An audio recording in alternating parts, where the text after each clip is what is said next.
messieurs, bonjour à toutes et à tous et bienvenue à notre rendez-vous de chaque jeudi en direct de la station régionale de Béchar. Vous êtes avec votre émission Bonjour d'Algérie sur Canal Algérie.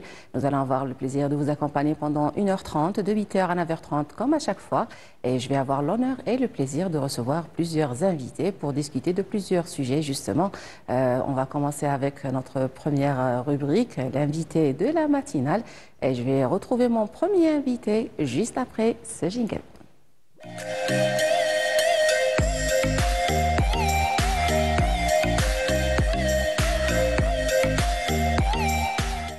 Alors, j'ai l'honneur et le plaisir de recevoir à mes côtés Madame Zguelem. Bonjour, marhaba bik, bienvenue à notre émission, justement pour discuter de l'association Hayat, dont vous êtes la présidente, et ses différentes activités sur toute cette semaine.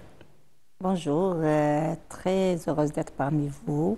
Plaisir Donc, pour nous. je me présente, je suis Madame Fouzia Zegalem, présidente de l'association El Hayat de dépistage précoce du cancer du sein et du col de l'utérus, membre de la Fédération algérienne des patients atteints de cancer et aussi la coordinatrice du Sud-Ouest. Allah Ibarak. Donc, vous avez ouvert cette association, vous l'avez créée depuis plusieurs années et vous activez sur le terrain justement avec les femmes.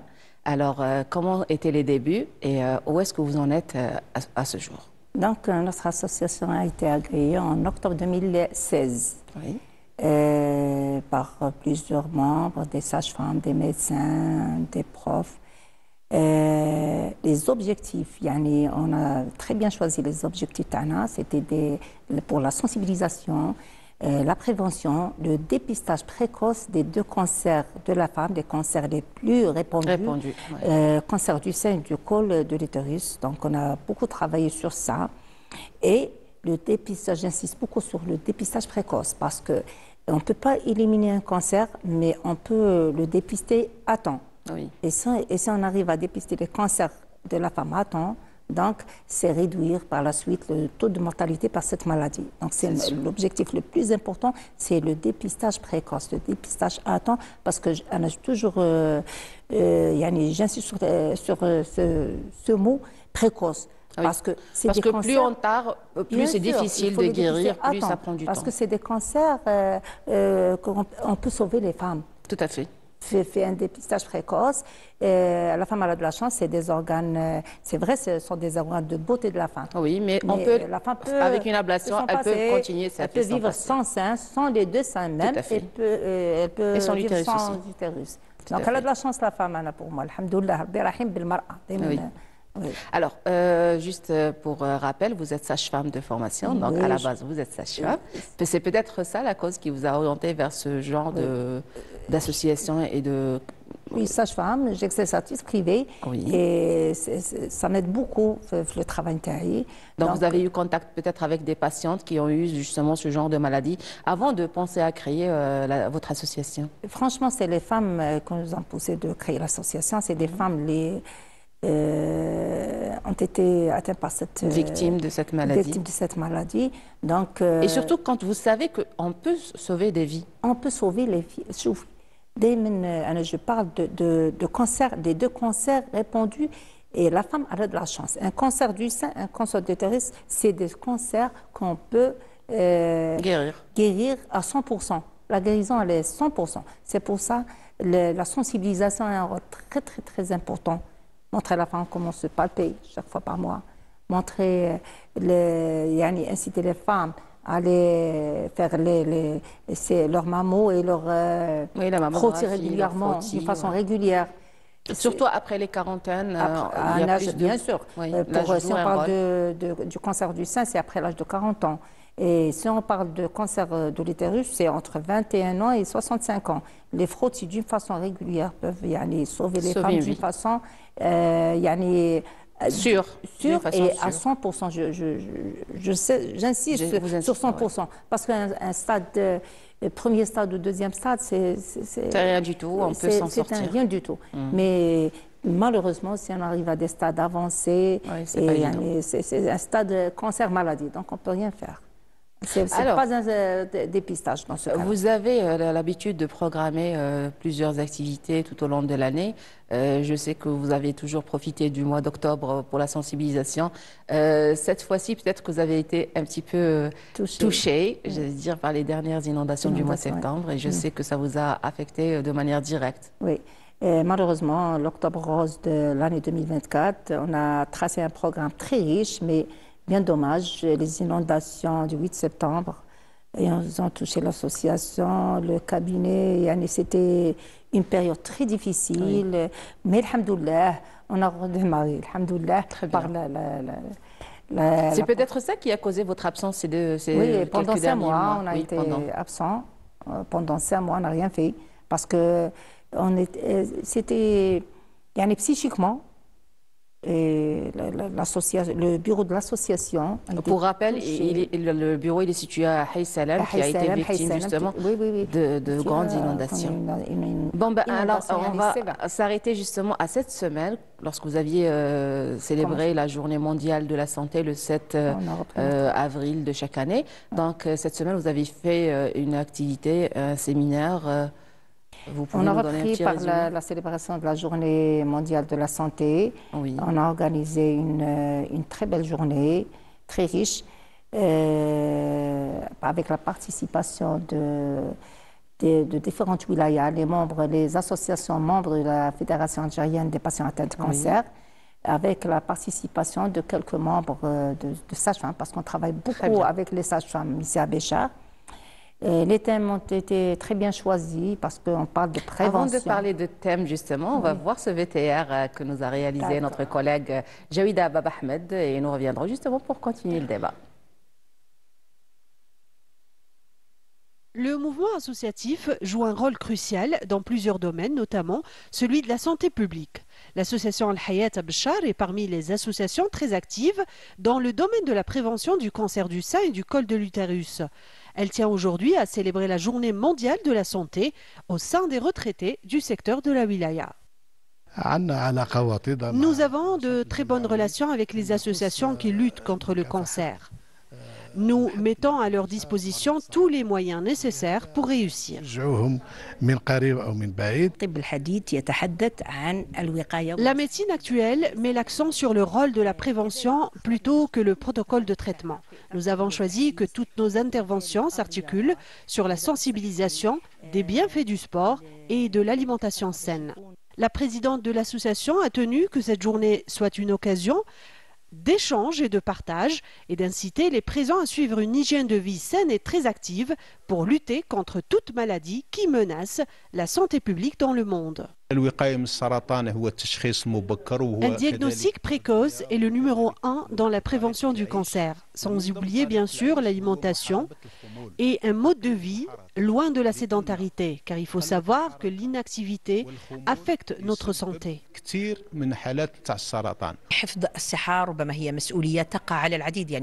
L'hygiène et la préservation de la santé est l'affaire de tous. C'est la responsabilité de chacun, notamment le mouvement associatif et la société civile. Il faut travailler tous ensemble, sensibiliser, prévenir, informer, pour lutter contre toutes les maladies actuelles. Une célébration qui a permis à l'association Al-Hayat d'exprimer son profond respect, ne serait-ce que quelques heures, aux anciens employés du secteur public dans une ambiance très chaleureuse.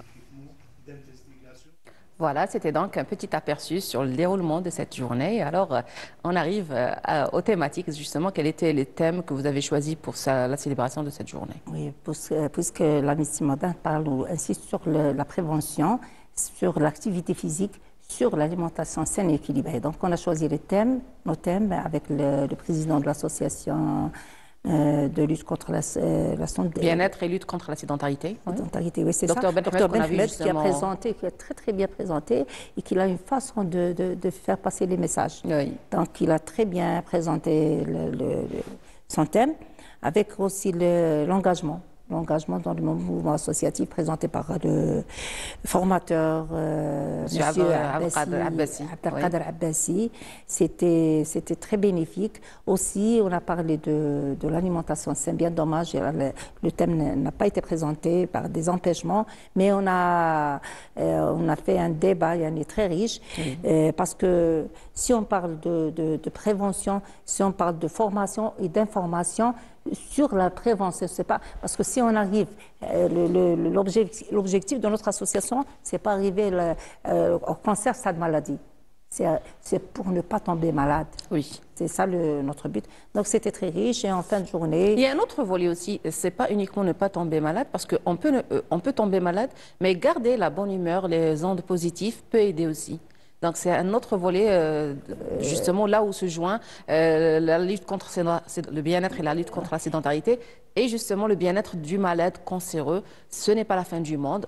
Il faut regarder la vie. On a créé un centre de bien-être pour les femmes, pour l'accompagnement. J'ai oublié l'accompagnement, pour l'accompagnement psychologique après l'ablation, surtout pour la femme. Donc, on a un centre de bien-être où il y a la thérapie de groupe, il y a même une salle de Coran où les femmes peuvent y le Coran Karim, une salle de sport. Le côté religieux aussi joue un rôle très important d'ailleurs. Et une salle d'esthétique. Parce que, vous savez, après la chimiothérapie, il y a des problèmes de peau. Et peau, de cheveux, de chute. De cheveux. Donc, on essaye de toucher un peu de tout pour les femmes. Je parle d'accompagnement pour les malades qui viennent de différentes wilayas. Malades résidentes à l'extérieur de la wilaya de Béchar. Résidentes de l'hôtel la résidence des malades située dans le CAC. Oui, au CAC. On travaille toujours on a ouvert aussi une petite librairie, une salle d'activité. Il y a un peu de tout pour atténuer cette douleur de ces femmes. Pour accompagner la malade, pour la réinsertion dans la vie sociale. Exactement. Alors, pour le programme que vous envisagez tout au long de l'année, est-ce que vous avez des activités Bien sûr. Toujours, on trace notre programme de l'année. C'est une association qui travaille sur toute l'année. Et nos activités sont forcées le mois d'octobre pour le dépistage cancer du sein, parce que c'est l'octobre rose, mois de sensibilisation mondiale contre le cancer du sein. Et aussi le mois de juin, on travaille beaucoup sur le cancer du col, parce que c'est le juin vert pour lutter contre le cancer du col. On organise des journées de formation, d'information et des journées de dépistage beaucoup plus vers les régions d'ombre. Très bien. Alors, pour le dépistage, est-ce que vous avez envisagé des dates? Est-ce que c'est déjà choisi? Bien sûr, c'est des mois. C'est des dates, c'est du 1er. Pour le sein, c'est du 1er octobre au 30 octobre. Pour le cancer du col, c'est le 1er juin au 30 juin. C'est tout un mois. Oui, alors vous avez entamé les procédures pour... vous savez quel endroit vous allez visiter? Les régions d'ombre, donc les endroits qu'on a touchés... Quelques noms, si vous pouvez. Normalement, c'est Bniounif, c'est Tarit et les chefs-lieux de wilaya. Parce qu'on va toucher, Inch'Allah, les établissements, la femme qui travaille. Parce que la femme qui travaille, elle n'a pas le temps d'aller consulter. Elle n'a souvent pas le temps. Et puis, elle se laisse aller, même si elle a l'information par rapport à la femme au foyer. Et aussi, il y a les journées de formation. Les journées de formation, parce qu'on doit former les praticiens de la santé. On doit les former, les convaincre. Parce que parfois, on n'est pas convaincu de la chose. Donc, on doit convaincre les personnes de la santé de l'importance et la valeur de la sensibilisation. Bien sûr. Parce que la sensibilisation, si on sensibilise une femme, lui montrer comment se palper, la valeur du dépistage précoce, vous avez atteint votre but. Si vous arrivez à faire ça. Voilà. Mais parfois, même le formateur lui-même ou je ne sais pas, la sage-femme, le médecin, il n'est pas convaincu de la chose, donc il y a un problème. Donc, passer un message d'une façon simple et souple, la journée ou le congrès, c'est sûr, ça a réussi. Donc ça, c'est pour la maladie du cancer. Vous m'aviez parlé tout à l'heure aussi de la célébration de la journée mondiale de la sage-femme, qui coïncide avec le 5 mai. Pardon, avant tout ça, C'était la Journée mondiale de la santé était une occasion de rendre hommage au véritable pilier de la santé de la wilaya de Béchar, notre défunt cher Haj Ayouni, Rabbi yarhamou. Rabbi yarhamou, Oui, le grand monsieur Dr Bab Ahmed Zoubir, l'ORL, quand on dit l'ORL, c'est monsieur Daoudi, service de pédiatrie, c'est madame Aliane, donc c'était l'occasion de rendre hommage aux vraies personnes qui ont beaucoup donné au secteur sanitaire de la santé, la wilaya de Béchar. Oui. Mais prochainement, on aura un programme, Inch'Allah, la Journée mondiale de la sage-femme, qui sera organisée, Inch'Allah, le 5 mai. Donc l'association Al-Hayas est toujours présente pour organiser les journées de la sage-femme, pour sensibiliser, pour former, surtout beaucoup plus la formation des sages-femmes en matière de dépistage des deux cancers de la femme, puisqu'on est une association qui a pris les deux cancers les plus répandus. Donc on travaille toujours sur les deux cancers et on insiste beaucoup sur la prévention, sur l'alimentation saine et équilibrée et sur l'activité physique. Parce que quand on dit le sport, c'est pas le sport, c'est pas la salle de sport, c'est l'activité physique, c'est bouger. C'est de bouger, voilà. Il suffit de bouger. Faire son ménage, aller faire ses courses à pied. En priant, professeur Boubker, en priant, on dit salam alaikum, c'est un sport. Exactement.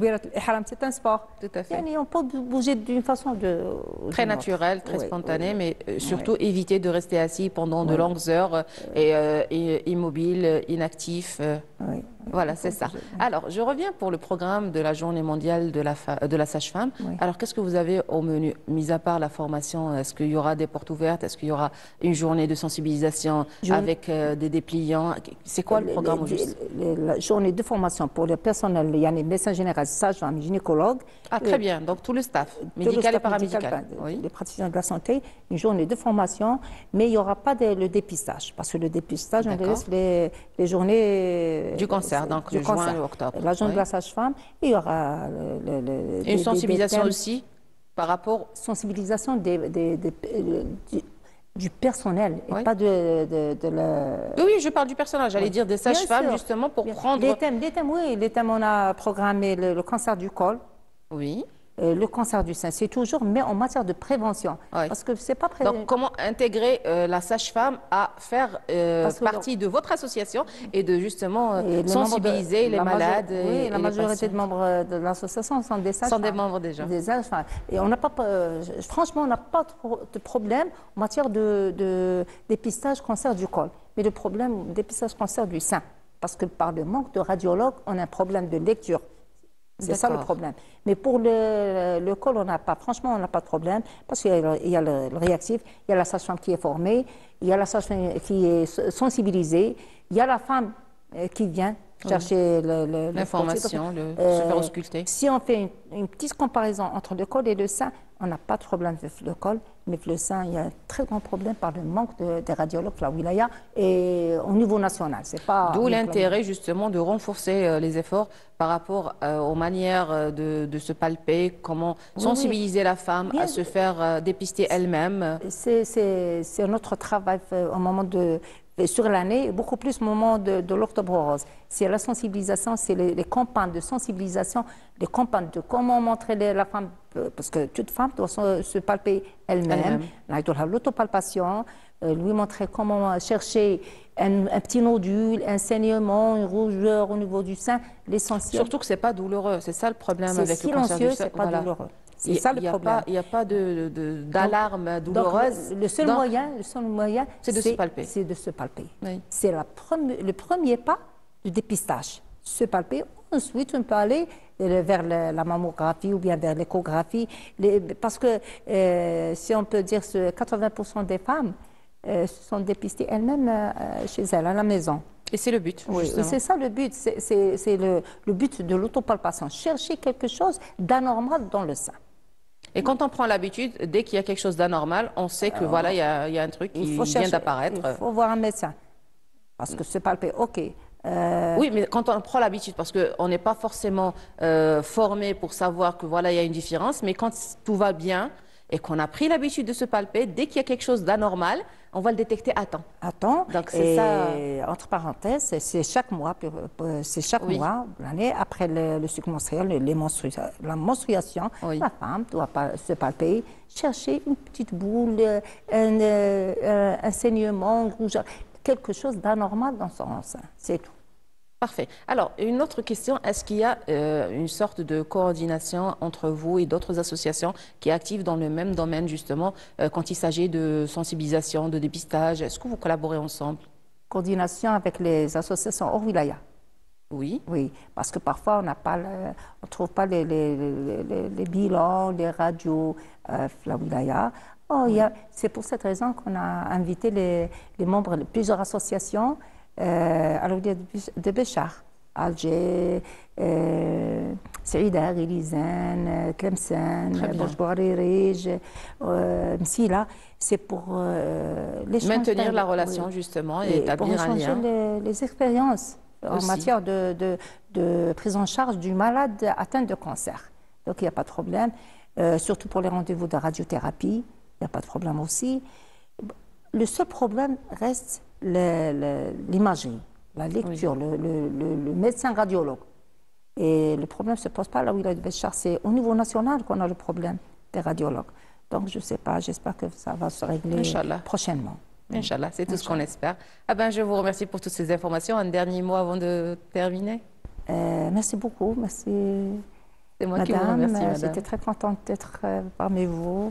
J'espère vous retrouver encore dans d'autres épisodes et parler amplement justement du programme. Pourquoi pas de la préparation de la journée mondiale bientôt pour le 5 mai prochain, Inch'Allah. Je vous remercie infiniment. J'espère vous retrouver très très bientôt. Chers téléspectateurs, j'arrive à la fin de ce premier plateau. Je vous laisse avec cette pause musicale et nous reviendrons justement pour recevoir notre prochain invité. Restez avec nous.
تشغل بالك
Très belle chanson de Souad avec son groupe Lemma, justement pour bien commencer votre journée.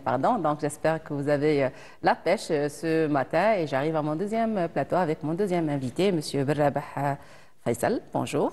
Bonjour, bienvenue. Madame. Merci pour l'invitation. C'est moi qui vous remercie d'avoir répondu à notre invitation. Justement, nous allons parler de la pièce détachée et la contrefaçon de cette pièce. Justement, l'atteinte qu'elle peut apporter à la sécurité routière, aux personnes, les causes des accidents de circulation et tout ce qui en suit. Alors, bienvenue. Et voilà, encore une fois, vous allez nous éclairer sur ce sujet très, très important. Donc, merci pour l'invitation. On passe le bonjour aussi à toutes et à tous les chers téléspectateurs, ainsi que les usagers de la route. Et bien sûr, sans nous oublier les services de sécurité qui se trouvent actuellement sur toutes les différentes routes et autoroutes nationales. Bien entendu, oui. Je passe le bonjour. Donc, le sujet d'aujourd'hui, c'est la pièce de rechange contrefaite, ou bien encore appelée la pièce de rechange d'imitation. Oui. Donc, c'est une industrie mondiale qui a évolué ces dernières années à cause premièrement, le développement de la technologie qui a rendu ce marché vraiment, c'est-à-dire, il a évolué d'une façon remarquable. Donc, la pièce de rechange d'imitation, c'est un sujet qui préoccupe pratiquement tous les propriétaires de véhicules. Tout à fait. Pourquoi? Parce que quand on veut monter une pièce de rechange, on cherche toujours l'origine. L'original et surtout la meilleure chose parce que c'est notre vie qu'on met en danger. Donc, on est prêt à mettre le paquet justement pour avoir une bonne pièce. Justement, donc actuellement sur le marché algérien, nous avons plusieurs types de pièces de rechange. Premièrement, le premier type qu'on appelle la pièce de rechange d'origine. C'est une pièce qui est fabriquée par la maison mère, c'est-à-dire la maison qui fabrique le véhicule, elle fabrique avec elle la pièce de rechange qu'on appelle pièce de rechange originale. Donc cette pièce, elle est fiable, elle est conforme, son coût, elle est très cher. Donc c'est le premier type de pièce de rechange. Le deuxième type qu'on trouve aussi, c'est des pièces de rechange qui sont fabriquées par des entreprises ou des opérateurs connus mondialement. C'est-à-dire la maison mère demande sous licence, voilà, pour fabriquer une pièce. Donc ces pièces de rechange qui sont fabriquées par d'autres entreprises, à part la maison mère. Mais qui maintient la qualité. Elle maintient la même qualité. C'est des pièces d'origine de même qualité. Oui. Il y a un autre type aussi, le troisième type qu'on trouve sur le marché algérien, c'est les pièces de rechange utilisées ou bien d'occasion. Oui. la casse, la pièce oui. de la casse. Donc, il y a beaucoup de Les gens originaux aussi. qui achètent ces pièces, Oui. pour des raisons ou d'autres, qu'on va parler après. Le quatrième type, bien sûr, c'est les pièces de rechange contrefaites. Contrefaites. C'est des Oui, pièces qui ont même l'aspect, on n'arrive parfois même pas à distinguer. détecter Oui. la différence entre une pièce d'origine et une pièce d'imitation. Donc, c'est des pièces qui sont connues par... Elle est moins chère par rapport à la pièce d'origine. C'est pour ça que les propriétaires du véhicule, c'est-à-dire, s'adressent toujours vers ces pièces de contrefaçon. Donc, ces 4 types qui existent au marché national algérien.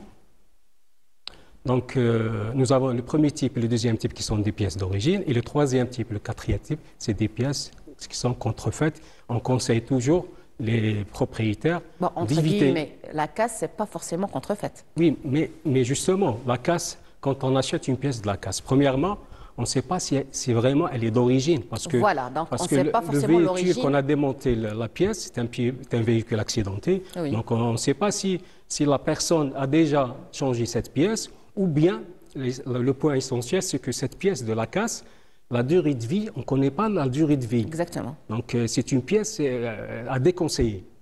Donc la casse, parfois, c'est qui manque le hnanta ou zahark. Donc Oui. c'est pas forcément, donc on déconseille. C'est pas le premier choix, bien sûr. Ça c'est clair. Et la pièce contrefaite, bon, elle est, comme on a dit, c'est une pièce, c'est vrai, elle est moins chère, mais elle présente beaucoup de dégâts, surtout quand on parle des dégâts sur le plan de la sécurité routière. Tout à Donc, fait. on a vu donc, des causes de ces pièces contrefaites vis-à-vis de la sécurité routière, vis-à-vis liées au véhicule. Vous savez que les accidents de la route, les principaux causes, la cause des accidents de la route, c'est premièrement, on a le facteur humain, En premier lieu, oui. avec un taux presque de 86%. Exactement. Le deuxième facteur, c'est le facteur de véhicule. C'est-à-dire là, on L'état parle des pièces contrefaites. Je vous donne un exemple.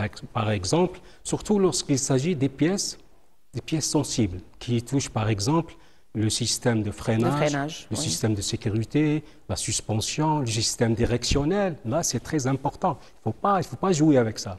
Donc, je vous donne un exemple, les plaquettes de frein, par exemple.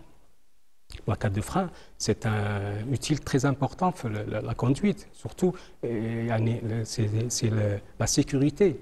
Donc, on parle des vies, là. Si les plaquettes de frein ne sont pas d'une bonne qualité, comment on dit, d'une bonne... les critères de sécurité voilà, routière. la fiabilité, la conformité. Donc là, on joue avec la vie humaine, tout à fait. Humaine. Donc Et la vie conformité, humaine, c'est le premier aspect demandé par les usagers de la route. Et parfois, le problème qui se pose, c'est quand on trouve une pièce contrefaite, justement, mais au même prix que celle originale. C'est là où le problème se pose parce qu'on n'arrive pas à détecter. On est obligé parfois à aller l'acheter en pensant que c'est une pièce originale. Généralement, la pièce contrefaite, elle n'est jamais du même prix avec la pièce originale. Pourquoi? Parce que la pièce originale, tout d'abord, elle est formée d'une matière première de haute qualité. Deuxièmement, elle a respecté la chaîne d'industrie. Troisièmement, même l'emballage coûte. Donc, généralement, les dépenses pour cette pièce de rechange, donc le coût... On parle du client final. Je suis d'accord avec vous quand vous me dites que, par exemple, le revendeur va acheter en gros, il sait pertinemment que voilà, ça c'est une pièce contrefaite parce que vu le coût. Mais s'il voit que voilà, l'original est très demandé et qu'il y a un manque sur le territoire et que les gens évitent d'acheter la contrefaite, il va augmenter. C'est la triche, là, c'est la triche. Bah oui, mais généralement, le coût de la pièce contrefaite est beaucoup moins cher. C'est clair. Parfois 50%, 60% de son prix initial. C'est pour ça que le consommateur dirige vers ces pièces de contrefaite, mais c'est-à-dire sur la vie de lui-même, de ses proches, et même des autres usagers de la route. Exactement. Donc les statistiques il se met en danger, que et lui, et sa famille. Et pratiquement le 5e facteur des accidents de la route, c'est la pièce contrefaite. Oui. Donc les statistiques nous montrent que beaucoup d'accidents qui sont liés au véhicule lui-même, généralement, c'est ces pièces, surtout comme je dis, les pièces sensibles de sécurité, soit les pneus, même les pneus aussi jouent un rôle important. Donc si un pneu éclate souvent, à cause de, comme on a dit, la contrefaçon. Donc, la vie humaine est très chère. Donc, الواحد كيحب يشري على الأقل كيشري une pièce يعني ماشي ما يديرش حسابات surtout في هذا c'est un volet très très important. De sécurité, voilà, c'est très important. Il ne faut pas jouer avec ça. Et comme on dit, il y a voilà, c'est ça. Donc un véhicule standard, selon les normes internationales, pratiquement se constitue de 30 000 pièces. Wow. C'est pour ça que la valeur d'un véhicule toujours dépend de la valeur des pièces constitutives.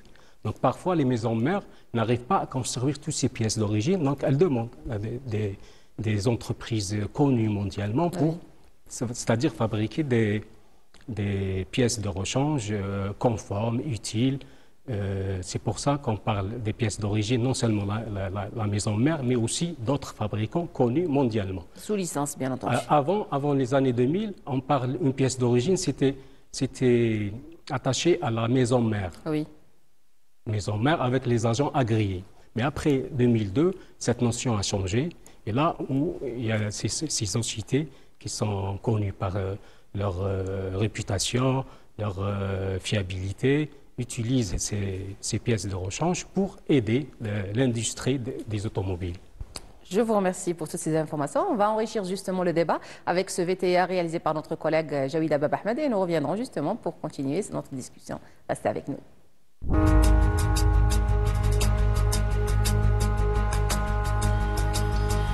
Réparer ce qui a pu être causé comme dégâts n'est pas toujours joyeux pour les automobilistes. La contrefaçon de pièces détachées est un phénomène qui attire de plus en plus les consommateurs en quête d'économie, au détriment même de la qualité et de la sécurité. Quand la pièce est contrefaite, il y a un grand risque d'accident. Et si on compte les frais de réparation, ça revient plus cher que celle d'origine. Il faut qu'elle soit changée à chaque fois. Sa durée de vie est vraiment très courte. Les pièces contrefaites nous causent de graves accidents de la route.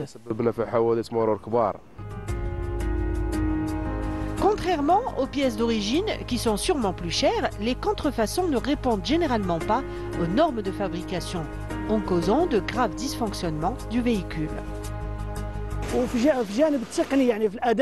La performance des pièces originales sont plus fiables que celles de contrefaites. Elle peut durer jusqu'à 4 ans. Pour moi, la contrefaçon est l'origine de 50% des accidents de la route. Je conseille les automobilistes d'acheter des pièces d'origine, surtout les plaquettes de frein et les pneus, et s'éloigner de ce qui est moins cher. Ça fait partie des mesures de leur sécurité.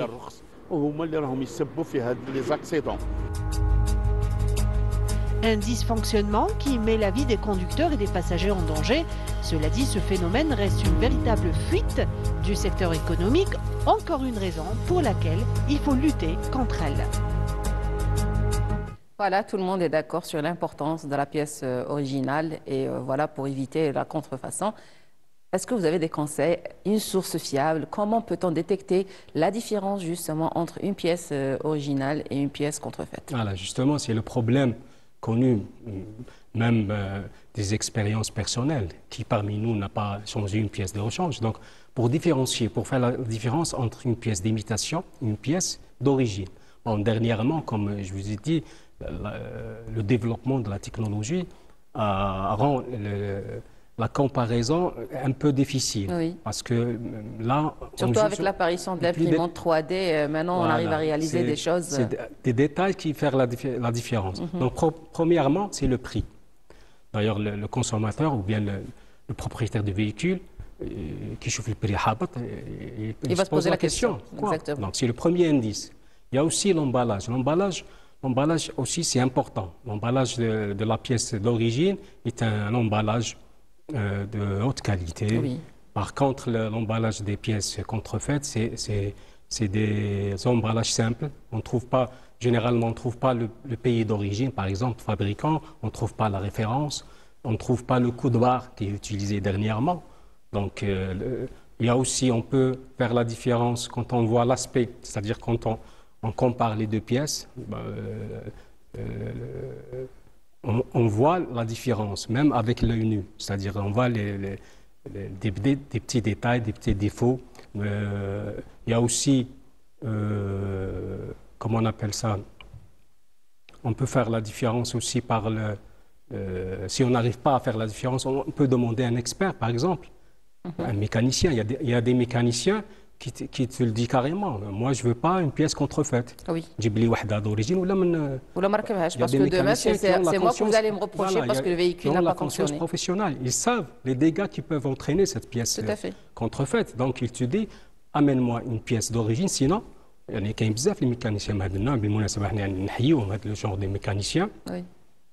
Donc, si on n'arrive pas à faire la différence, il faut demander à un expert mécanicien pour qu'il nous aide à détecter la différence entre la pièce d'origine et la pièce contrefaite. Bon, sur le marché, il y a pratiquement 70% des pièces qu'on achète, c'est des pièces contrefaites.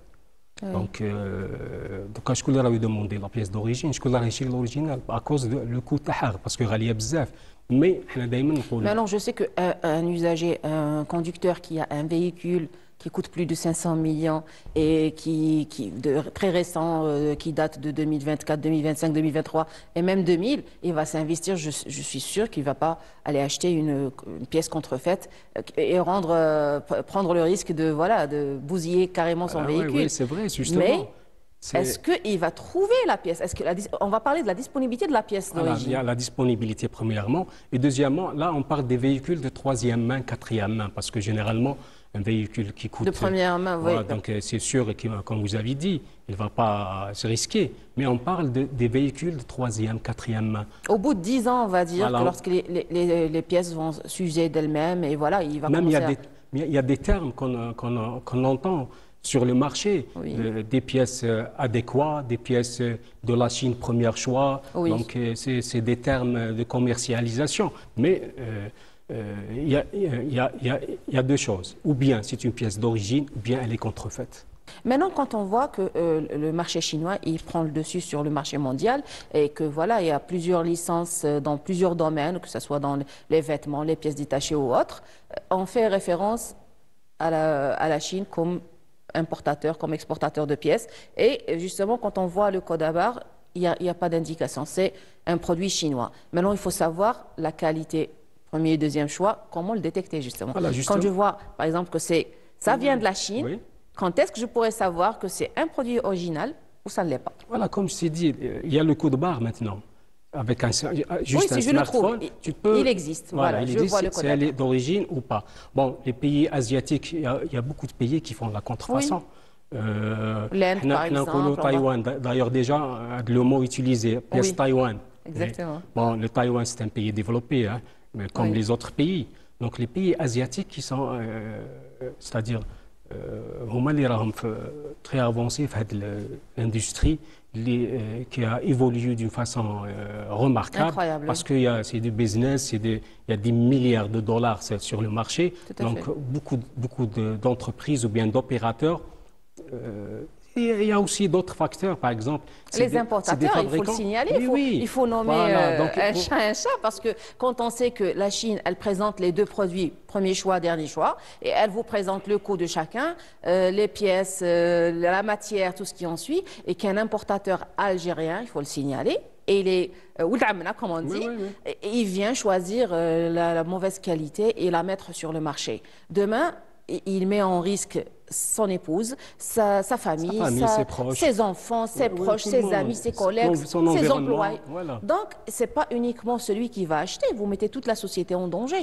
Il faut prendre ça en considération. Oui, il faut le sensibiliser. Il y a le service de contrôle de douane, c'est au Exactement. premier lieu. Qu'il faut impliquer de manière plus rude. La traçabilité de la pièce, de la maison mère, le distributeur, le détaillant, il faut qu'il y ait une traçabilité. Traçabilité, oui, pour suivre l'itinéraire.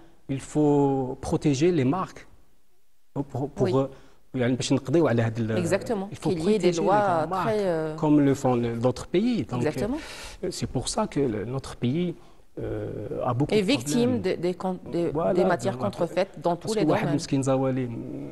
يعني يحليلو شوف بياسات سوا الجملاين وبياسات سوا 500,000 سي نورمال يروح لا موان شير سي سا لو بروبليم ريال هذا هو المشكل. Mais est-ce qu'il a gagné? C'est ça la question. Oui, Et quand il va acheter une pièce, dans les 2 ans, il va la changer peut-être 3 fois. Il va payer 10 fois plus. Exactement. Et sans parler de sa vie qui met en risque, sans parler aussi, c'est-à-dire que le véhicule, il est déjà peut-être en mauvais état déjà par rapport aux années. Surtout s'il dépasse les 15 ans, un véhicule de 20 ans ou plus, tu y mets une pièce détachée contrefaite, il va bousiller d'autres pièces. Voilà, c'est ça, il va bousiller d'autres pièces. Voilà, c'est un cercle pièces, plaque de frein, donc tu les fais exactement. Ou là une chaîne par exemple, il de la chaîne. Plus avec la pièce, c'est pour ça qu'on déconseille surtout la pièce contrefaite parce que il s'agit des vies humaines, des vies de notre famille, de nos enfants, comme vous avez dit, nos proches, l'environnement, les autres usagers de la route. Tout à fait. C'est tout le monde qui est. On revient toujours à l'éducation. Il faut sensibiliser les gens quotidiennement sur ce problème de la pièce contrefaite. Et à la religion aussi.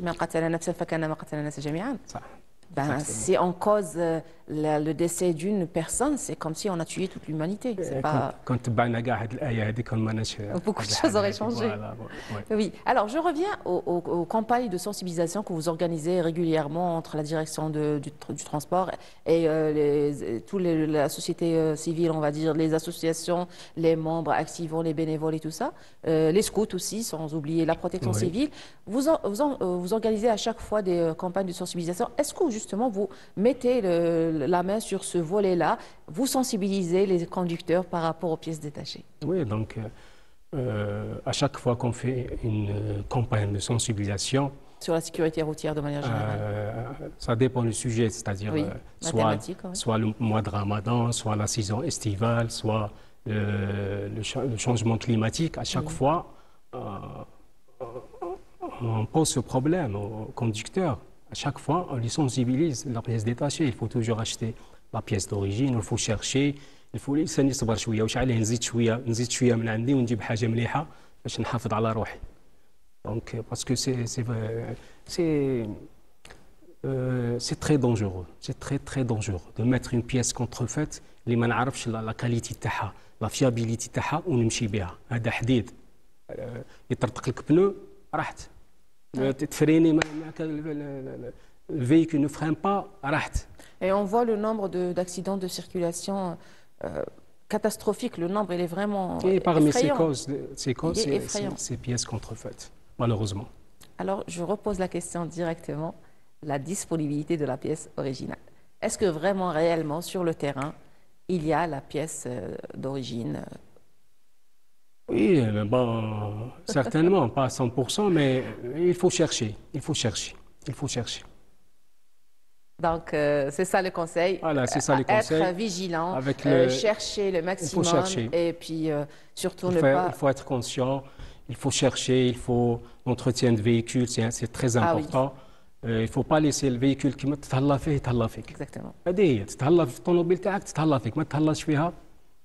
Voilà, donc le conseil احنا اللي نقولوه les conducteurs, c'est toujours il ne faut jamais acheter une pièce contrefaite. Parce que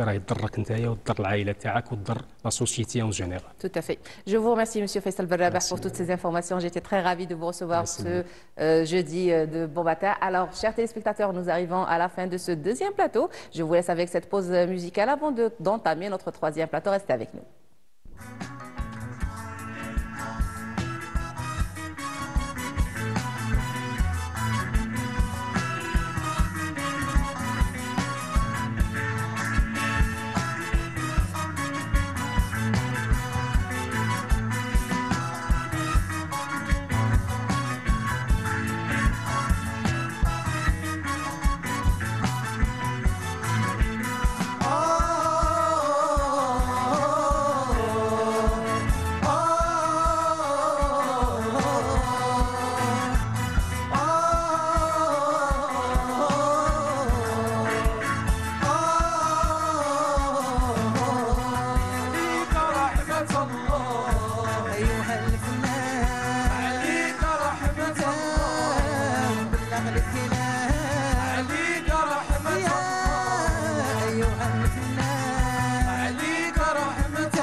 لحبابك والكلام اللي علينا نحكوه لمكان خواه وصحبي بينا نعملوه لحبابك والكلام اللي علينا نحكوه عد شملك ما زال بقي ما زال بقي ما زال بقي ما زال بقي مكان خواه وصحبي بينا نعملوه لحبابك والكلام اللي علينا نحكوه مكان خواه وصحبي بينا نعملوه لحبابك والكلام اللي علينا نحكوه كنت مع الخواتقي مع الخواتقي قلتي تقي قلتي تقي فيك يا بنات يوم خويتي كانوا فيك يا بنات يوم خويتي كانوا فيك يا بنات يوم خويتي كانوا فيك يا بنات يوم خويتي كانوا فيك يا بنات يوم خويتي كانوا فيك يا بنات يوم خويتي كانوا فيك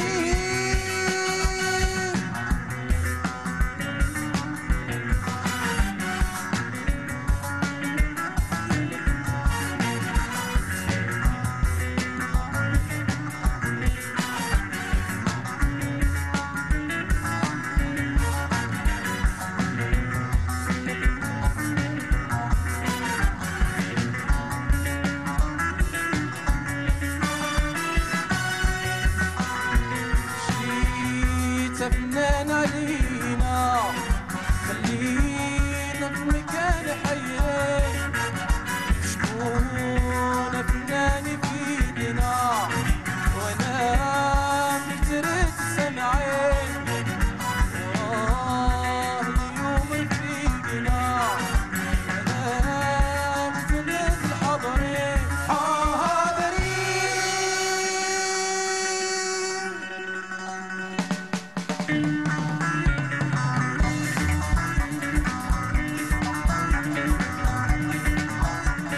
شعوب باكين عليك حباب مغنيين عليك شعوب باكين عليك حباب مغنيين عليك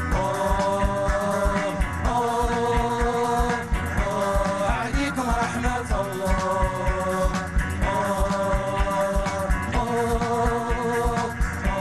عليكم رحمة الله كلام زمان يدوب تفكري انا والخوة كلام زمان يدوب خليلك بالتاريخ حلاوة كلام زمان يدوب تفكري انا والخوة كلام زمان يدوب خليلك بالتاريخ حلاوة عليكم رحمة الله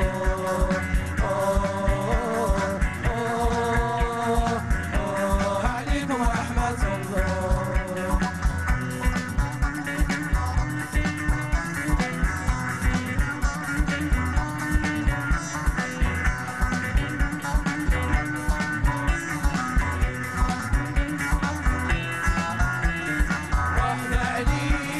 وحزمة وخونا الطهر كبير يا شيخ المشي وحزمة وخونا الطهر كبير يا شيخ المشي صغير من غامكم وانا يا صغير كمال والعنقان سنين وهدي والشعب.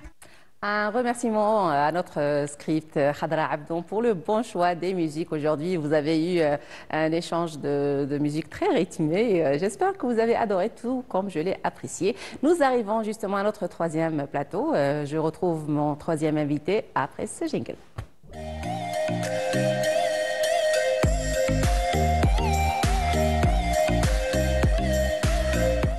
Et dans cette rubrique environnement, j'ai l'honneur et le plaisir de recevoir à mes côtés Madame Biara Ratiba. Bonjour, bienvenue, marhaba bik. Bonjour, merci. C'est toujours un plaisir d'être parmi vous. Ah ben, partagez. Justement, nous allons avoir le plaisir de parler aujourd'hui des espaces verts et des espaces publics dans la wilaya de Béchar.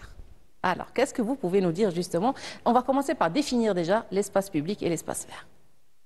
D'accord. Donc, voyez-vous, en fait, le paysage urbain où alternent en général des espaces bâtis et des espaces non bâtis, est composée en grande partie d'espaces publics que sont évidemment les rues, les places, les jardins, les espaces verts, les parcs, etc., qui sont en fait constitutifs de l'image de la ville. Tout à fait. Donc l'identité de cette ville, qui découle bien entendu du site, de son histoire, de sa culture, de son urbanisme et de son architecture, marque profondément l'espace public, lequel à son tour contribue à l'élaboration de cette identité. Je donne l'exemple de la place des Chameaux à Béchar, dont la simple désignation renvoie à une histoire notoire. Tout à fait. Elle Appelée renvoie actuellement jet d'eau, parce que les gens ne connaissent pas forcément la place des Chameaux. à cause de son histoire. Oui. Maintenant, c'est le plein centre-ville, c'est la place la plus connue à la wilaya de Béchar, qui était justement appelée place des Chameaux par rapport À son histoire, et justement. surtout le volet commercial, parce que les chameaux venaient Pour le troc et le commerce Exactement. à l'époque Tout à ancestrale. Et donc, je disais que donc, sa désignation renvoie à une histoire notoire. De toute façon, le fait de savoir qu'elle s'appelle ou qu'elle est désignée place des Chameaux, on peut se poser la question sur le pourquoi de cette désignation. Et elle renvoie surtout à l'identité de tout un territoire. Le fait est que si la ville superpose les traces du passé, tel un palimpseste, tenez-vous bien, les espaces publics constituent parfois les seules reliques des vicissitudes de sa croissance et transformation, parce qu'ils constituent tout bonnement l'épine dorsale de la ville. Ce sont en fait le squelette de la ville. Bien entendu. Et donc cette ossature innerve et quadrille le phénomène urbain, mais pas seulement. L'espace public représente en fait le lieu de rencontre inopiné, le lieu du frôlement à l'altérité, du côtoiement du différent, et c'est aussi le réseau d'échange et de la sociabilité par excellence. Voilà donc pourquoi les espaces publics sont des lieux de développement de l'urbanité par excellence, et voilà pourquoi donc ils assurent ou favorisent plutôt le bon fonctionnement de la ville, et voilà pourquoi aussi les espaces publics occupent une place prépondérante, notamment chez les collectivités urbaines et dans l'urbain. Et désormais, d'ailleurs, bon nombre de villes et de pays en font un vecteur structurant pour le renouvellement urbain via justement la végétalisation de ces espaces de vie pour justement embellir ces espaces de vie, pour les rendre des espaces d'agrément plus hospitaliers, plus sûrs, plus sains, et pour offrir par la même occasion une image de marque, une image plus attrayante de la ville et de l'esprit de l'urbanité. Donc, les espaces verts font partie des espaces publics. Tout à fait. Pour résumer justement. Et ce n'est pas uniquement un volet pour embellir la ville, mais aussi pour donner de l'air. Ça donne de l'oxygène, ça donne une bonne vision, un bon moral. Quand on voit une verdure, ça fait ça fait un bien-être c'est-à-dire inégalable. On ne peut pas avoir le même bien-être quand on est dans un lieu où il n'y a que des façades, qu'il n'y a que du brique. C'est toujours un aspect Comme vous le savez, en fait, la vie végétale occupait une place prépondérante au sein de l'écosystème environnemental depuis toujours des régions sahariennes de l'Algérie. La preuve en est donc la superficie qui est dédiée à la palmeraie ou bien l'espace de la palmeraie, et laquelle superficie de la palmeraie dépassait amplement la surface dévolue à l'espace construit ou bâti. Inversement à ce qui se passe aujourd'hui.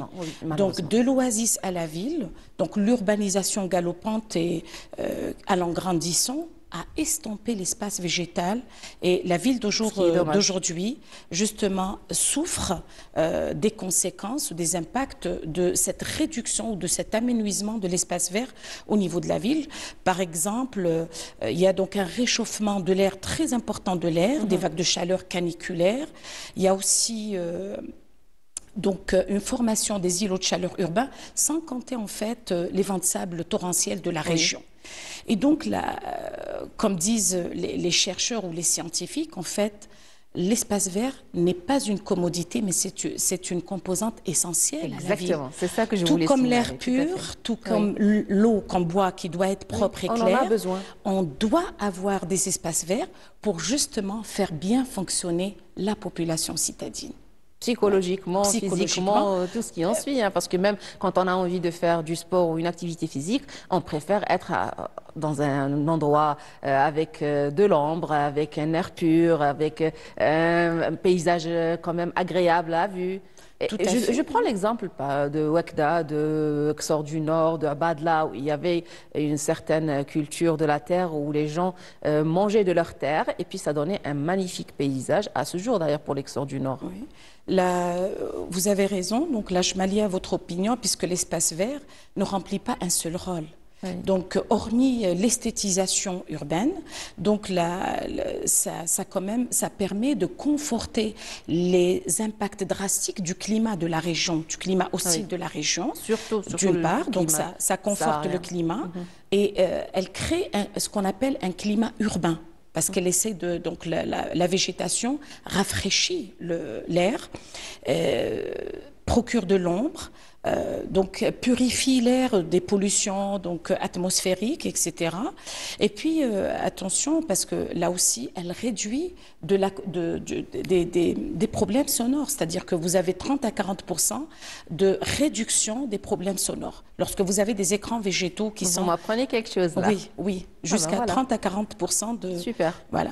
Et il ne faut pas oublier aussi que c'est un lieu de rencontre, de liens établis entre les membres de la société. Et il y a des gens qui vont lire un livre, un bouquin, d'autres qui vont, je ne sais pas, faire, entre parenthèses, circuler leurs animaux, d'autres qui vont s'isoler tout ou les enfants, un lieu pour les enfants où ils pourront jouer devant leurs parents. C'est toujours agréable d'avoir un espace vert. Alors, quel en est pour la wilaya de Béchar, sachant qu'il y a un manque flagrant d'espace vert? Je prends pour exemple, j'ai vu des gens faire des grillades dans des ronds-points, célébrer des fêtes de master dans des ronds-points. Je cite par exemple le rond-point de l'entrée de la wilaya de Béchar. Il y a des gens qui vont préparer du thé et faire des qada, comme on dit chez nous, au rond-point. C'est parce qu'il y a quelques espaces verts dans les ronds-points. Parce qu'il y a un gouffre et un manquement. Alors, je voudrais juste revenir un petit peu à cette composition d'espace public pour dire que la rue possède un nom, c'est une adresse. Oui. La rue conduit à plusieurs directions et à des endroits précis, c'est une orientation. La rue accueille des activités, c'est une animation. La rue possède un caractère, elle repousse ou attire. Tout à fait. La rue donc peut faufiler des bâtiments, peut aboutir ou déboucher sur une place, peut contourner un monument, c'est une circulation. Ces multifonctions sont claires et nettes. Donc le problème qui se pose, c'est à l'incertitude justement des places publiques urbaines qui justement, dont d'ailleurs le terme place, ça pose à maints lieux, dont la toponymie n'aide guère à lever l'ambiguïté. On peut désigner une place, tout ce qui est carrefour, tout ce qui est esplanade, ou tout simplement un vide, sans conformation précise, sans usage précis, et donc ça peut porter ce nom. Donc ce manque de conformation, d'affectation des espaces fait que les gens se translatent, se déplacent vers les ronds-points ailleurs parce que dans la ville traditionnelle, les lieux étaient nettement définis. Donc une rue n'est pas une place n'est pas une esplanade, mais aujourd'hui quand même il y a une confusion parce qu'il y a un gouffre terrible en matière d'espace vert. La réglementation, dans ce sens, elle est très claire. Donc la loi 6-7 du 13 mai 2007 parle justement, elle est relative à la gestion, à la protection et puis le développement des espaces verts en milieu urbain notamment. Oui. Mais ce qui se passe, nous avons pratiquement vers à peu près 6 mètres carrés par habitant, alors que la norme dicte algérienne jusqu'à 20,8 mètres carrés par habitant. Donc ceci dit, vers les 6,8 au niveau des espaces résidentiels. Sinon, au niveau des espaces, des édifices publics alentours, vous pouvez aller jusqu'à 10 mètres carrés par habitant. Malheureusement, on ne voit pas ça sur le terrain. On n'a pas abouti. Oui.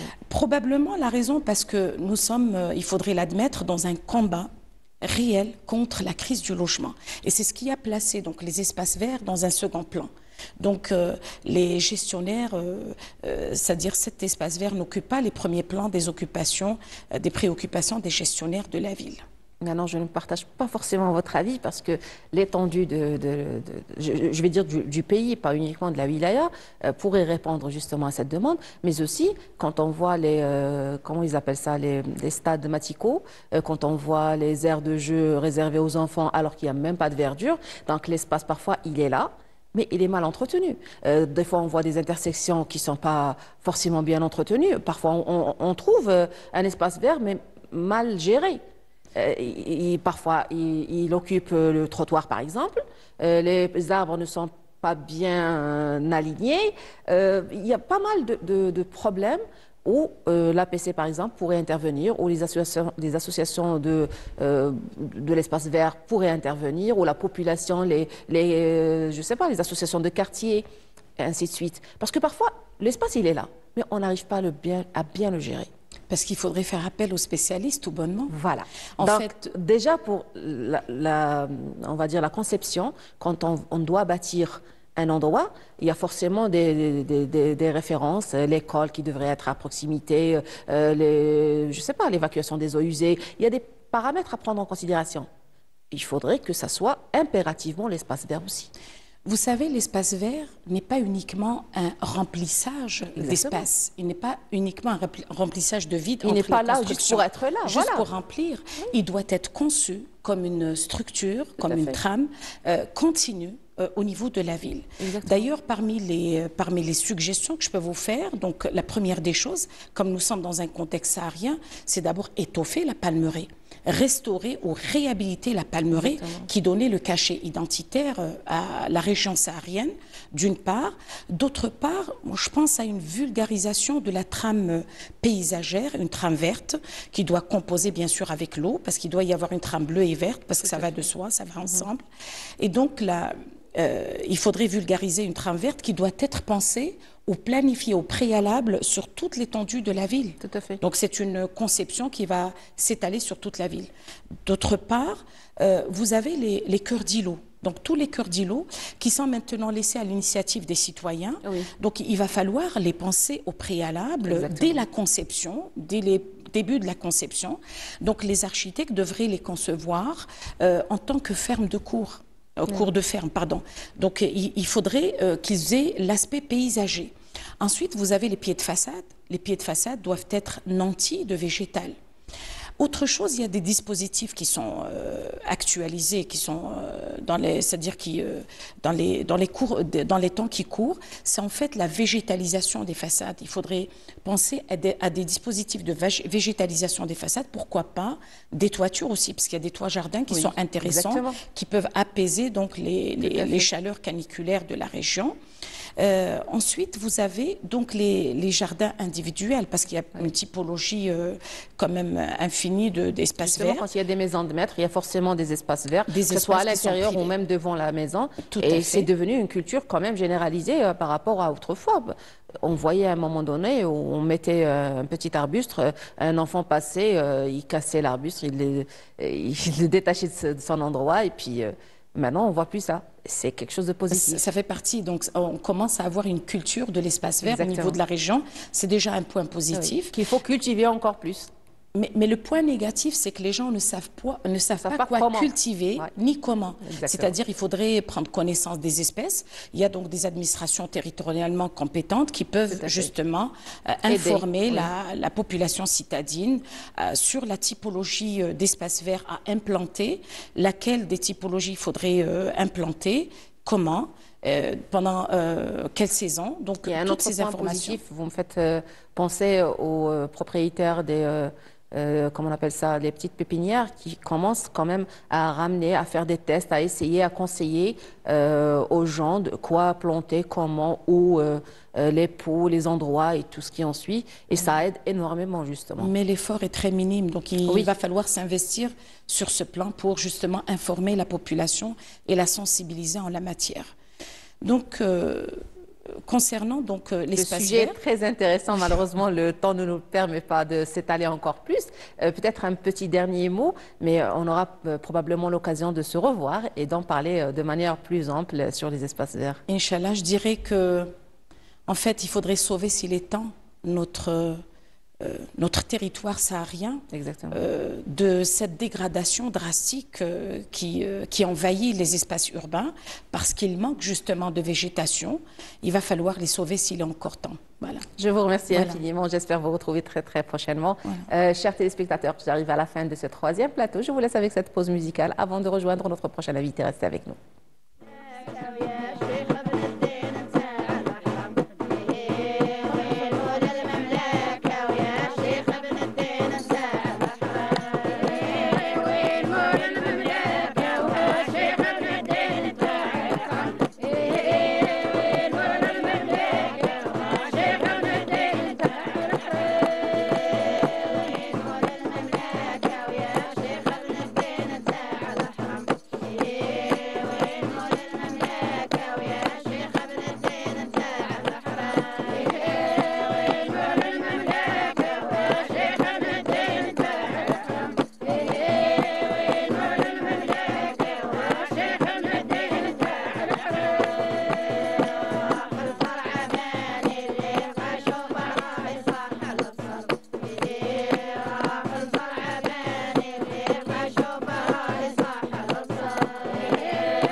Rebonjour chers téléspectateurs, si vous venez de nous rejoindre, je vous dis bonjour et bienvenue. Nous sommes toujours avec vous dans votre émission Bonjour d'Algérie en direct de la station régionale de Béchar. Nous arrivons à notre 4e et dernier plateau et j'ai l'honneur et le plaisir de recevoir à mes côtés le professeur Touhami.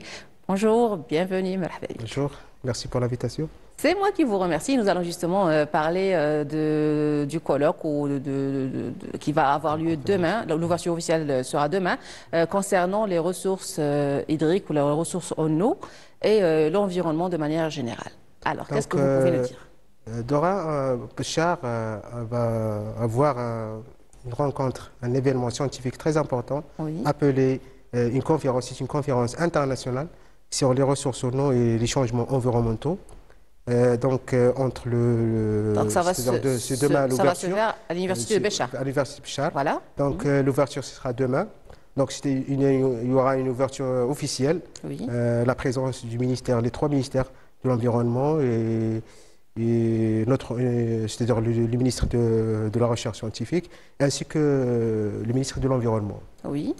Donc il y aura une ouverture officielle avec 2 conférences plénières. Une sur les oasis de la Sahara, en péril, et la deuxième sur tout ce qui est en relation avec l'hydrodiplomatie, c'est-à-dire les relations internationales à propos des ressources en eau. Donc l'objectif de cette conférence, nous connaissons la problématique de l'eau, c'est un problème d'actualité. Oui. Et la diversité de la présence de l'eau à travers plusieurs formes, surface, souterraine, rivières, forages, a stimulé les études ou les chercheurs ou bien les efforts.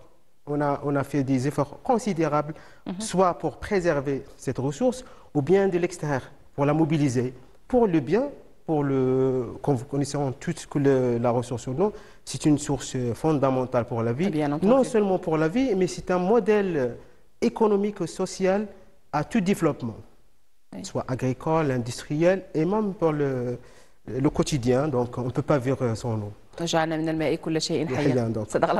ça résume tout. Justement, la conférence principale, le début, l'ouverture officielle sera demain, mais le début réel sera le samedi. Le 12 à partir de quelle heure? À partir de 8 h. On va accueillir les participants. Très bien. Pour donner des informations, il y aura 220 participants. Presque les 47 universités sont présents demain. Super. 47 universités, 10 centres de recherche. Il y a des étrangers. Il y a une diversité de disciplines. Pas les spécialistes en ressources en eau, toutes les disciplines sont là, parce que le problème de l'eau, ce n'est pas le problème de l'hydraulique. Exactement. Ce n'est pas le problème de la population, tout le monde est concerné. Donc, la conférence, ça sera une plateforme pour les chercheurs, pour les parties prenantes, pour les acteurs de l'eau, de discuter les avancées dans le domaine, de trouver des solutions, d'échanger les expériences. Donc, il y a des conférences internationales. Donc l'invitation est ouverte. Elle va traiter 4 thèmes. Donc on va solliciter 4 thèmes. Un thème consacré sur la gestion quantitative et qualitative de la ressource en eau. Un deuxième thème sera réservé à l'impact du changement climatique sur la ressource en eau. Et un troisième sur la gouvernance et sur l'utilisation pour arriver à une gestion durable de l'eau. Exactement. Et un quatrième sur le patrimoine. On a oublié cette option que l'eau, c'est un patrimoine. Tout d'abord, l'eau souterraine, c'est un patrimoine. Soit du surface ou la souterraine, c'est un patrimoine qui a donc il faut le préserver, il faut améliorer les connaissances, il faut le gérer d'une manière scientifique. Et ça, c'est le rôle... Et le préserver aux générations futures. Et dans cette conférence, on va essayer de répondre à des questions très précises. Là, on voit des images qui passent justement du barrage Jorf Tourba. Donc, il faut améliorer la connaissance. Parce que la gestion, elle commence par la connaissance. La connaissance, c'est-à-dire l'observation, c'est le suivi, c'est l'évaluation. Ensuite, la compréhension. Il faut solliciter toutes les approches. C'est pour cela que la conférence, elle est multidisciplinaire. Donc, il y a les sociologues, il y a les économistes, il y a les droits, les gens les juristes. Il y a tout le monde. On va essayer de discuter. Rassembler tout le monde. Pour améliorer ensemble. Et toucher à tous les domaines Très bien, pour améliorer la question de la gestion des ressources en eau. Alors, c'est qui organise Donc, la conférence est présidée par M. Mazouzi, le président, le doyen de la faculté de sciences exactes. Moi, j'ai le président du comité d'organisation avec mon collègue M. Zahraoui Ibrahim. Mon ami Mkawi Abdelrahman préside le comité scientifique. Donc tu vois, nous saluons tout le monde par la même occasion. Et ça, c'est une fierté pour Béchar et pour l'université. Il y a un comité scientifique, presque toutes les universités algériennes sont là. De Alger jusqu'à Tamarast, ils sont là pour le comité scientifique. Et il y a un comité de logistique pour avoir, parce qu'il y a des visites pédagogiques et scientifiques au barrage. Très bien, justement, ça allait être ma prochaine question. Est-ce que ça va rester à l'intérieur de l'université? Non, il y a des visites pédagogiques, scientifiques, touristiques. Tarit, Igli et Ben Abbas. C'est bien de joindre l'utile à l'agréable. Et même le barrage de Jorf Tourba. Super, justement, on était en train de voir quelques images du barrage qui joint la flore et la faune de la région de Béchar. Ça fait plaisir, justement. Qu'est-ce que vous pouvez nous dire sur cette richesse? Cette richesse, le problème de l'eau, la problématique fondamentale que surtout la région de Tana. Oui. Donc on va focaliser. Donc l'objectif à l'université de Béchar, de bénéficier, de faire une synthèse de l'état actuel des ressources en eau dans le sud-ouest algérien et en particulier de la Sahara. Bien entendu. On va solliciter les chercheurs, les penseurs, les gens qui travaillent dans le domaine de l'eau pour trouver des solutions pour notre région tout d'abord et pour participer à résoudre des problèmes mondiaux. Alors la problématique. La problématique, c'est que l'eau, surtout le Sahara, on fait systématiquement recours aux eaux souterraines. Donc au Sahara, on a le seul barrage de surface. On a uniquement les eaux souterraines. Oui. Et cette composante invisible de cycle hydrologique, elle est complexe. C'est très difficile de faire des études parce que c'est invisible par rapport à les eaux de surface. Et même si on parle de qualité de cette eau. Cet acte a engendré une problématique à doubles effets, à savoir donc la surexploitation. Cette surexploitation a mené à une détérioration de la qualité. Il va y avoir des pollutions, la salinité. Presque toute la vallée de la Sahara a connu une salinisation alarmante. Justement. Presque les eaux souterraines dans la vallée de la Sahara, elle arrive jusqu'à 7 grammes, 10 grammes. C'est alarmant. Oui. Donc, on va consacrer. Il y a des conférences, il y a un Tunisien qui va nous présenter une conférence sur comment on mener à valoriser cette salinité, soit minimiser ou la valoriser. Oui, alors justement, c'est ça la question, comment justement minimiser cette salinité. Et la question de cette conférence, l'Université de Béchar va solliciter les gens de faire la vulgarisation. Parce que tout le monde vulgarisation de quoi au juste? Vulgarisation de l'information. Voilà. Il faut que le citoyen participe à cette gestion. Si on reste, les chercheurs, les académiciens, les parties prenantes, et on néglige le citoyen, c'est-à-dire l'usager principal de cette ressource en eau, c'est lui qui va participer, soit l'agriculteur à l'usage agricole, soit l'industrie, soit le domestique. Il faut faire appel à tout le monde.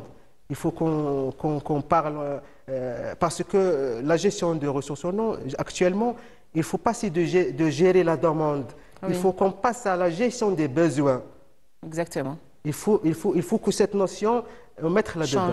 Et la gestion, il faut, pour arriver à la gestion intégrée des ressources en eau, et ça c'est l'objectif de la conférence, d'assurer l'équilibre entre l'offre, tout ce qui est atteint l'acide herbé, et la demande. Si on arrive à équilibrer cette... Et surtout de s'adapter avec le changement climatique, avec le réchauffement climatique qui a bouleversé le cycle hydrologique. Donc le changement climatique, et ça c'est le deuxième mot-clé de la conférence. Et les changements environnementaux. Exactement. Parce que les actions, c'est vrai les actions anthropiques, la sanité, tout ce qui est la problématique, c'est grâce à les actions anthropiques. Mais il y a des actions naturelles, il faut les comprendre, il faut qu'on s'adapte, parce que la Sahara a connu une sécheresse prolongée. Presque on n'a pas vu les précipitations pendant 10 ans. Exactement. Jusqu'à la dernière fois. Mais lorsqu'il y a les précipitations, on a des crues. Qu'on n'arrive pas à gérer non plus. Destructif, violence, on va gérer les deux extrêmes. La sécheresse et les inondations. Et ça, c'est une problématique. Tout à fait. Et ça, c'est la mission de l'université, la mission du laboratoire, de faire son boulot, de faire son rôle, de faire contribuer à cette gestion qui plus ou moins elle est complexe, mais on peut le faire. Justement, le choix de la date, surtout que ça tombe par un week-end, est-ce que c'est exprès pour justement faire participer les étudiants, faire appel à eux, les impliquer? Ça d'une part. D'autre part... Est-ce qu'il y aura parmi les conférenciers des étudiants, des doctorants, des mastérants? Obligatoire. Oui. C'est obligatoire. Ça, ce séminaire, c'est pour les académiciens en premier lieu, pour les chercheurs, pour les étudiants en licence, en master... même pour les justement pour les apprentis chercheurs surtout, parce qu'arriver à un certain stade, un docteur, je pense, un professeur, il sait déjà la gravité de la chose, il est bien renseigné, mais quelqu'un qui est encore apprenti chercheur, qui est encore en train d'étudier en licence, en master ou en doctorat. Très bien, et ça sera une occasion justement de faire la sensibilisation de faire, comment dirais-je, la sensibilisation et l'information. Et l'implication aussi. L'application de cette, comment dirais-je, de ce processus, de cette gestion. Parce que la gestion, c'est un concept. Exactement. C'est un concept. On ne peut pas gérer l'eau d'une manière aléatoire, technique ou bien. Oui. Il y a donc plusieurs processus qui s'alignent, qu'il faut respecter. Parmi les objectifs, tu as le développement durable, le PNUD. Et le quatrième objectif, c'est de comment gérer l'eau d'une manière équitable, bien réfléchie. Il faut mener des actions bien réfléchies. Surtout parce ça, que déjà l'Algérie, elle est dans là-dedans. Donc la stratégie de l'Algérie, on va dans ce sens, justement. On va solliciter toutes les disponibilités qui nous a offert le Dieu, à savoir les ressources en eau conventionnelles, les hydrocarbures, les eaux de surface, et les eaux non conventionnelles, à savoir les eaux salines qui mènent le dessalement de l'eau de mer. Donc, oui. on est dans le... C'est-à-dire avec la mode. Donc, c'est une solution incontournable. Parce oui. que surtout pour les grandes villes. La croissance, la demande, la croissance démographique. Donc, toujours la demande, elle augmente. Il y a une croissance incroyable. Oui. Plus la demande en eau. Donc l'Algérie a une stratégie et la volonté politique à mener de résoudre le problème, surtout de l'AOP au fleuve Nord, par rapport, et même le Saab, Char. Donc on a le grand projet de Boussir. Donc il a soulagé la souffrance de la population de Béchar. Même si ce n'est pas vraiment radical, mais il y a eu une nette amélioration par rapport. Oui, c'est ça. Oui. Alors, un autre volet, justement, quand on parle de la préservation, de la méthode réfléchie et tout, on parle aussi du gâchis et de la perte considérable qui se fait au niveau des domestiques, justement des réservoirs qui sont pas bien aménagés, les circuits, les évacuations, tout ce qui en suit. On voit des pertes énormes dans les rues, de l'eau qui coule par ici, par là-bas, et il n'y a pas forcément une prise en charge immédiate. Et ça, c'est l'objectif, tu as le troisième thème, la gouvernance. Ça, on va impliquer les sociologues et les économistes pour... mais aussi les représentants de l'État aussi. Je vous donne un titre.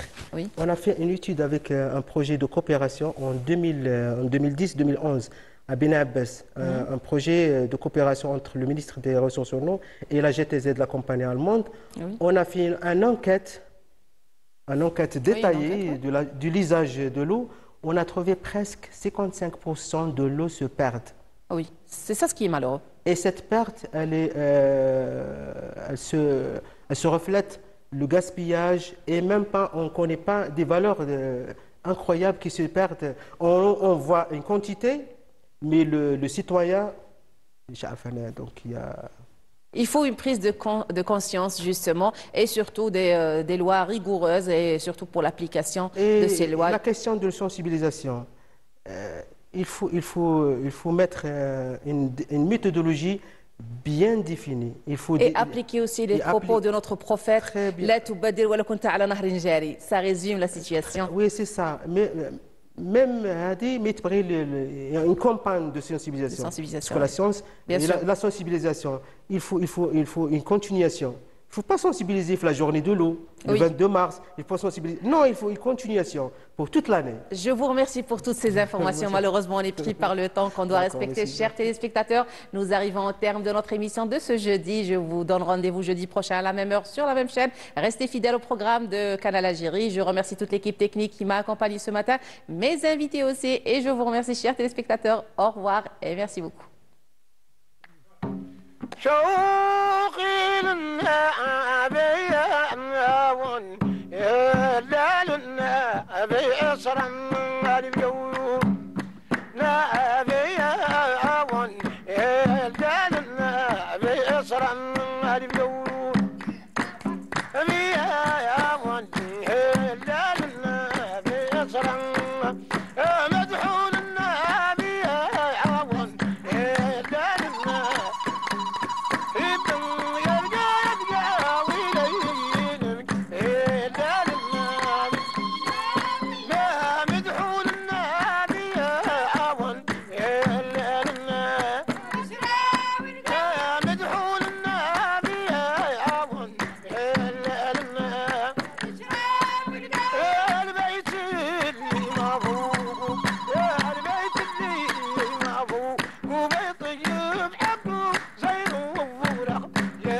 عدد ليل وحجيت وعلى قبر النبي هلال النبي مدحون النبي يعاون هلال النبي مدحون النبي يعاون هلال النبي حوضك نعطش يا ولاد حوضك نعطش لازم ادعاك زيدي زيدي والضرب فارس خيب ما يولد من بدلاطين سيوف الحرب الجنة مدحون النبي أظن الجنة مدحون النبي أظن الجنة شفت ذاك اسلام شفت ذاك اسلام لما تلك عنك جيت انت فداك جبريل يا مرحبا بهم ناصر الجنة يا مرحبا بهم ناصر الجنة مدحون النبي أظن الجنة مدحون النبي أظن الجنة مرحبا مرحبا برسول الله النبي بشار